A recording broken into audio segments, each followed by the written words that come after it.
Кога е лошо, лошо е за сите. Во очи на жетвата на жито, во паника се и земјоделците, но и сточарите од регионот. Очекуваните слаби, речиси никакви приноси на јачмен и пченица, ќе значат и недостаток на храна за стоката. Оваа година е катастрофа со жито, сега како ќе се обстане тие мајките како ќе се издржат. Жито нема, јас сум од Кучишино. Тоа е катастрофа, таму почнаа народ да ги орат, нивито нема ни да се жнее тоа. Шум нема зрно, нема да има и сток. Тоа е, а увозот знае се каков е. Секој ќе поскапа. Дека ќе биде тешко и неизвестно, земјоделците најавија уште пред 10 дена.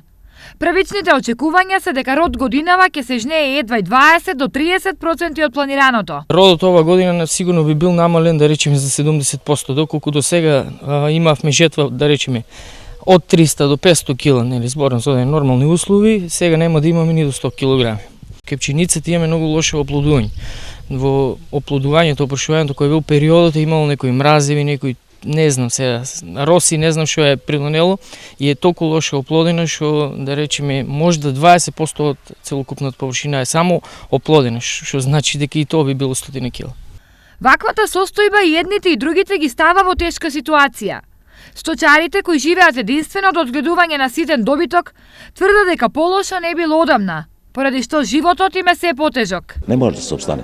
Скапа храна, скапа оноа, млеко ефтино, такви работи не може да се обстане. За малку и не дават и субвенции. Тражат поголемо стадо, па дават субвенции. За малку не дават ни субвенции.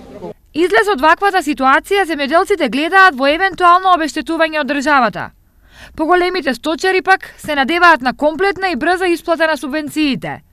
На брза реакција од владата чекаат стотици семејства од регионот.